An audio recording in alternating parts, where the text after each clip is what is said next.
Biblical literalism among American Protestants pastors, denominational leaders, and curious Christians need to be reassured. American Christianity is not becoming more liberal. The fact that the religious unaffiliated have risen from about 5% of Americans in the mid-1970s to nearly a quarter of the population by 2018 has all sorts of interesting impacts on what an average church looks like on Sunday morning. Obviously, one of the most important ones to pastors and denominational leaders is, does my church look different today than it did a few decades ago? More specifically, what does the average churchgoer believe about the Bible today and how has that changed over time? It's notoriously difficult to assess the theological worldview of an individual through a survey instrument, but the General Social Survey has been asking respondents about their view of the Bible since 1984.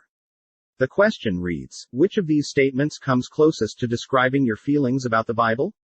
The three response options are, the Bible is the actual Word of God and is to be taken literally. Word for word, the Bible is the inspired Word of God, but not everything in it should be taken literally. Word for word, the Bible is an ancient book of fables, legends, history, and moral precepts recorded by men. While we can quibble with the overall measurement validity of these options, it's fair to say that the first option is a good proxy for an evangelical's view of the Bible, while the middle one would seem to be more prevalent among mainline Protestants and Catholics, and the last would be chosen by those who aren't Christians.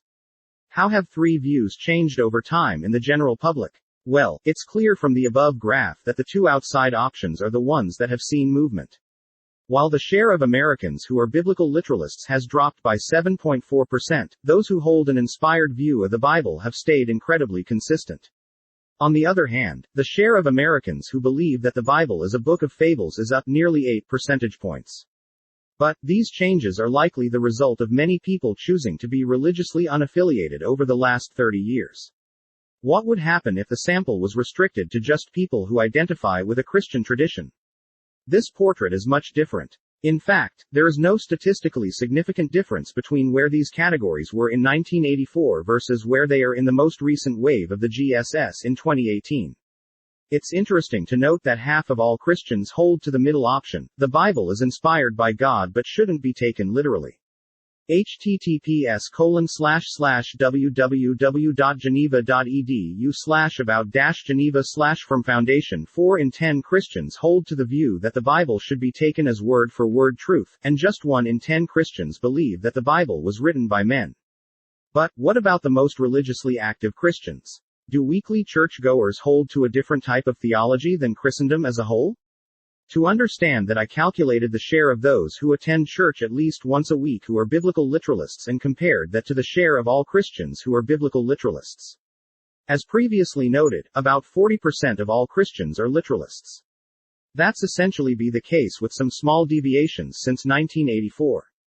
However, something interesting is happening among the most religiously active. While half of them used to be biblical literalists in 1984, now that share has jumped to nearly 60%. In fact, the most religiously devout have become more theological and conservative over time.